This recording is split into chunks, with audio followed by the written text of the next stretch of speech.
아이를 키우다 보면 때로는 우리 아이의 머리가 조금만 더 말랑했으면 좋겠다는 생각이 들 때가 있습니다.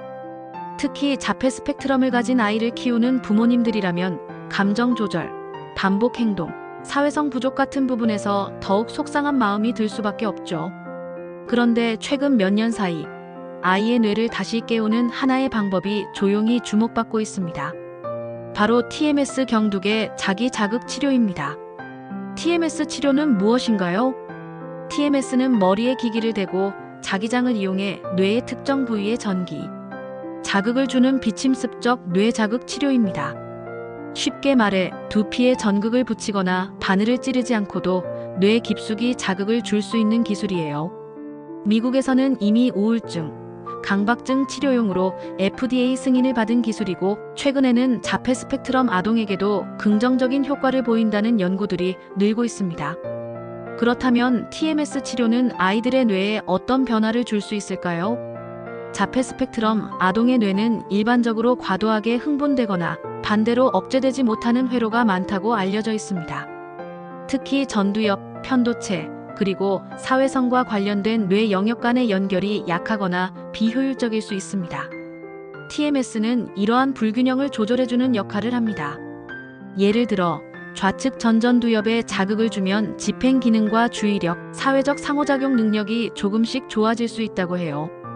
반대로 우측 전두엽에 저주파 자극을 주면 불안이나 반복적인 행동을 줄이는 데 도움이 됩니다. 실제 연구에서는 어떤 결과가 있었을까요?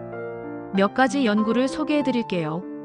2019년 일본 마스다 박사팀의 연구에서는 자폐 아동을 대상으로 TMS를 반복 적용한 결과 사회성 향상과 반복 행동 감소라는 명확한 변화가 있었다고 보고했습니다. 눈을 잘 마주치지 않던 아이가 점차 사람의 얼굴을 인식하고 시선을 유지하는 시간이 길어졌다는 결과도 있었죠. 또한 미국의 카사노바 박사팀은 TMS 후에 뇌파에서 감마파 동기화 현상이 줄어들고 과제 수행력, 예를 들어 집중력이 좋아졌다고 발표했습니다. 이 연구는 특히 TMS가 뇌의 시냅스를 실질적으로 안정시키고 재조직하는 데 도움을 준다는 점에서 큰 의미를 가집니다.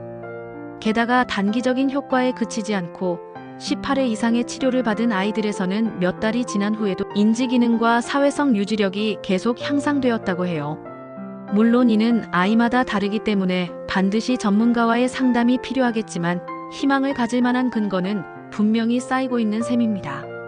TMS 치료, 안전한 치료일까요? TMS는 전 세계적으로 수많은 연구를 통해 비교적 안전성이 높은 치료로 평가되고 있습니다. 자폐 아동을 대상으로 한 다수의 연구에서도 드물게 두통이나 두피 자극감 같은 가벼운 불편이 있을 뿐 심각한 부작용은 거의 보고되지 않았어요.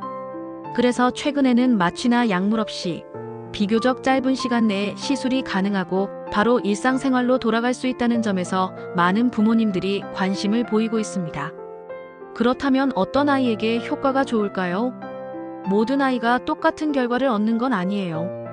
뇌의 반응성, 자극 강도에 대한 민감도, 그리고 함께 병행하는 프로그램 ABA, 인지행동 치료 등에 따라 차이가 있습니다.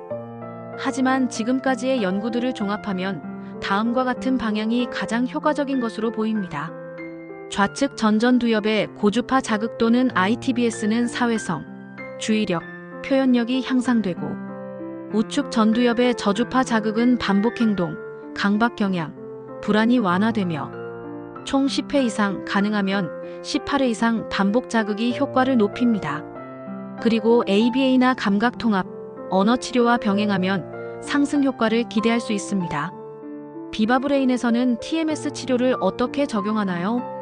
저희 비바브레인 TMS 센터에서는 뇌의 정량뇌파, QEEG를 기반으로 자폐 아동의 특성을 분석하고 그에 맞는 맞춤형 TMS 치료를 제공합니다.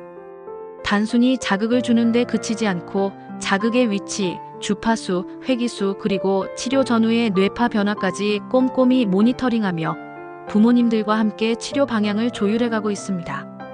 특히 감각과잉, 사회적 거리감, 반복 행동 같은 ASD의 핵심 증상을 중심으로 회복의 실마리를 찾을 수 있도록 다각적인 접근을 시도하고 있습니다.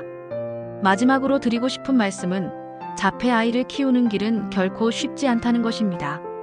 매일이 도전이고 작은 한 걸음에도 마음이 흔들리곤 하죠. 하지만 지금처럼 뇌의 과학이 발전하고 아이의 뇌회로를 실제 변화시킬 수 있는 방법들이 등장하고 있다는 사실만으로도 우리는 또 한 번 희망을 품을 수 있습니다. TMS 치료는 아직도 많은 연구가 진행 중인 분야이지만 지금까지의 데이터와 임상 경험들은 분명히 말하고 있습니다.